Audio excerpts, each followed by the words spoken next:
ഇതൊക്കെ ഇതിട്ടിട്ടാണ്ട് ഇവിടെ ഏരിനെ പിടിക്കണേ. നേരത്തെ ഒരു ഏരീനെ പിടിച്ച വീഡിയോ ഉണ്ടായിരുന്നില്ല. ഇത് കണ്ട, ഇതാണ്ട ഏരിക്ക് വേണ്ടി ഉപയോഗിക്കണ ഏരിയണ്ടത്. നമ്മുടെ അയച്ചേട്ടന് അടുത്ത തയ്യാറെടുപ്പിലാണ് ഏരിനെ പിടിക്കാനുള്ള. ഒന്ന് കുളത്തി കാണിച്ചു കൊടുത്ത അയച്ചേട്ടാ, എങ്ങനെയാണെന്ന് അത് ഉപയോഗിക്കേണ്ടത്. ചെറിയ കുളത്തായിരിക്കണം കേട്ടാ, പരമാവധി 12 കുളത്ത്. ഇവനപ്പൊ ഇവന്റെ കുണ്ടി വളച്ച് നമ്മളെ കടിക്കാൻ വരും. നോക്കണം, ശ്രദ്ധിക്കണം. രണ്ട് പോലെ ഇറക്കുകയും ചെയ്യും. എന്നിട്ട് ഇവിടെ നിന്ന് കൊണ്ടുവന്നിട്ട് അത് ഇത്തിരി ഫ്ലെക്സിബിൾ ആണ് ഇവന്റെ ബാക്ക് വശം.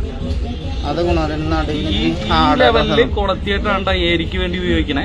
എന്നിട്ട് ഇതും കൂടി പറയണം, അറിയാത്ത ഇറക്കാലുമേ പിടിക്കണം. എന്നിട്ട് നാട്ടിൽ ഒരു കടി അടിച്ച് അപ്പൊ പിന്നെ അങ്ങനെ അങ്ങോട്ട് ഒതുക്കി പിടിക്കണം. ഇതേപോലെ കടിക്കുമ്പോ ഭ്രാന്തറുമ്പോഴാണ് മീൻ വലിച്ചോണ്ട് പോണത്. എന്നിട്ട് ഇതിന്റെ നാട്ടിൽ പിന്നെ ഇങ്ങാടെ കൊണ്ടുവന്ന് കുളത്തും. പിന്നെ ഇറക്കുമ്പോ ആ മീന് ഭ്രാന്താവും. കാണിച്ചു ഇനി കയ്യിൽ വെച്ച് കാണിച്ചു. ഇങ്ങനെ ഇതിലാണ് അതെ കണ്ട, ഇത്ര ഉണ്ടാ മുതല് അത് ഇട്ടിട്ടാണ്ട കഴിഞ്ഞ പ്രാവശ്യം ഏരിയനെ പിടിച്ചത്. അത് പൈസ അതെ. ഓക്കെ.